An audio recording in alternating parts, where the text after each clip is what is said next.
I want to send a message to the enablers of Mr. Kelly, to the agents and the managers and the attorneys and the others who stood idly by and looked the other way and turned a blind eye while teenage girls were sexually assaulted for over 2 decades.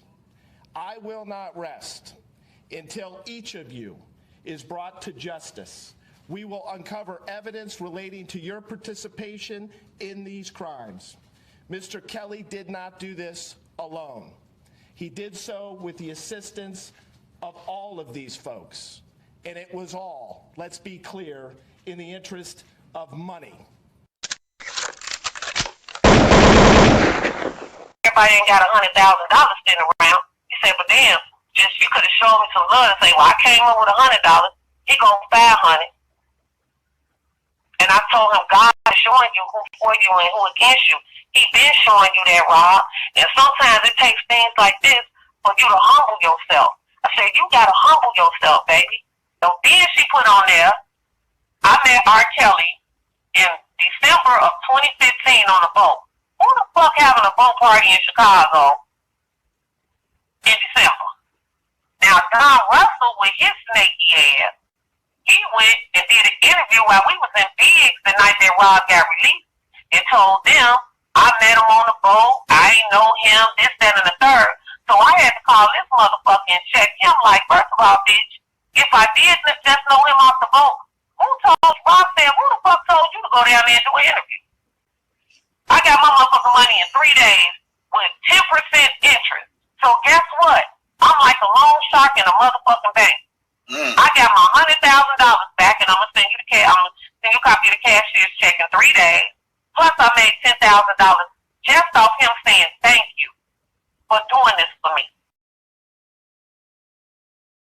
And Love reportedly wants her money back. According to the Chicago Tribune, a Cook County judge says too bad. Love's attorney, John Collins, wrote in the 4-page motion she was unaware of any additional ongoing investigations when she posted his $100,000 bond, and argued it's nonsensical for the money to sit in deposit if Kelly is in custody. Collins also contends Love paid $50,000 in back child support on behalf of the Pied Piper R&B when he was jailed for missing payments to ex-wife Andrea Kelly, according to page 6. Circuit Judge Lawrence Flood denied the bid, saying she has no legal basis to ask for her money back. Love reportedly claims she's just trying to help a friend out. Opposed to using the bail money on herself, Love actually intended on using the money on Kelly's other legal fees. Kelly is now incarcerated in Chicago on federal charges in both Chicago and New York for racketeering, sex trafficking, and paying off witnesses in his 2008 child pornography case. He was also charged with prostitution in Minnesota last month. Facebook lied to you. Radio lied to you. Radio fuck you. As I sit here and continue to watch things play out, I'm pretty sure many that have been following me noticed that there was a specific reason why I decided to put certain information on Patreon and keep the focus on YouTube on the things that were actually going on around R. Kelly. The reason is because, as I've been saying all along, I feel like people have been put on social media to distract us from what was really going on in the background. And that will lead you into why I feel a lot of these people are informants. Now, there's always going to be that person to jump in the comments with their cape on, trying to cap for these individuals, try to challenge me and say, oh, why listen to her because she doesn't know people in R. Kelly's camp and she doesn't know R. Kelly personally. Well, I don't have to know him personally or know anybody from his camp to be able to read fine print and see that obviously something's not right with the people within his inner circle. And as you can see with a lot of these people on these platforms who have relied on information coming from these people who claim to be in his inner circle, their information is all over the place. As we can see with all these narratives across the board, it's all over the place and inconsistent. So what would be the purpose in me consistently breaking down the indictments if you can't understand the shady activities that were going on around him? So when I read the wording of what's in the indictment, you will hear the wording and not comprehend the bullshit behind it.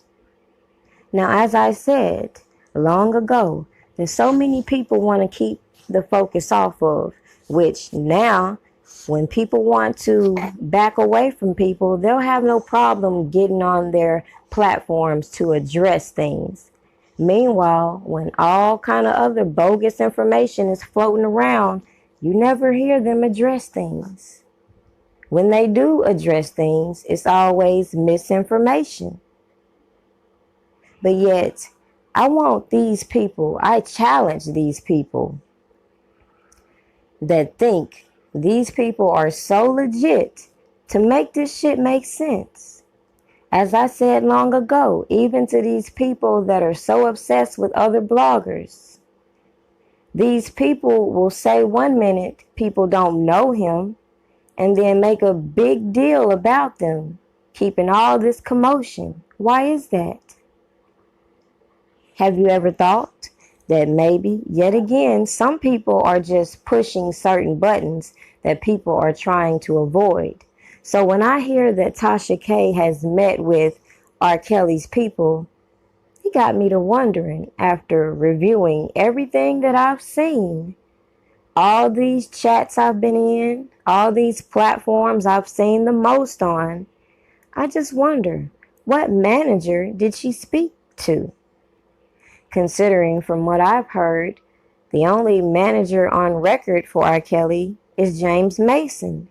This would be the same person that would be the representative for RSK Enterprises, which was mentioned in the indictment.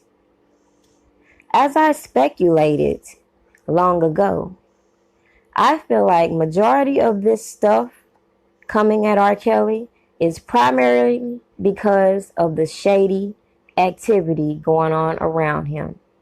You have imposters scamming people. You have people within his camp scamming people. You have officials scamming people. Across the board, this case is ridiculous. But this video was just to challenge the fact, what manager did Tasha K speak to? And can that information be any more valid than these fake-ass accusers? I've come to find, when relying on information from them, you'll go and do what's in fine print, and you'll read through it and find that what they're saying just don't match up. You'll watch the things they post on social media, and you have to side-eye them. Why would people be saying all this inconsistent stuff, then turn around and be on social media posting people who have previously made accusations against R. Kelly, have been implicated in underage stories against R. Kelly, but we're not supposed to side-eye you? Make it make sense. It doesn't take a genius to see that you don't have to know R. Kelly, nor deal with anybody from his inner circle to trace the paperwork.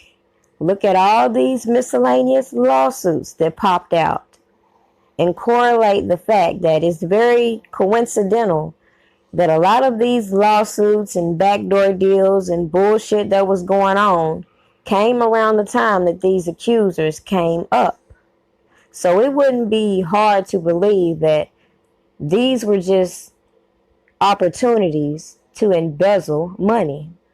And as I've said, I felt like most of these girls were with people within his circle.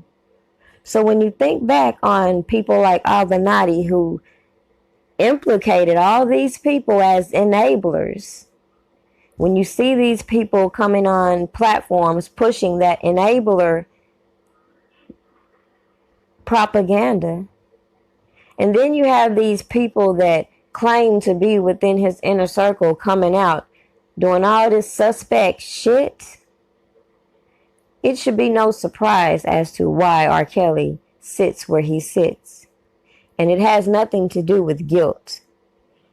The thing is, he still has the right for the presumption of innocence. And as you will see displayed on my channel, is so much reasonable doubt to suspect that a lot of extortion, embezzlement, and fraud was the iceberg of all this scandal. All about that. I'm out here getting to the money like a dope boy. Got connections out of town like a dope boy. Lambo baking soda white like a dope boy. And I'm all about that life like a dope boy. I got all these bitches feeling like a dope boy.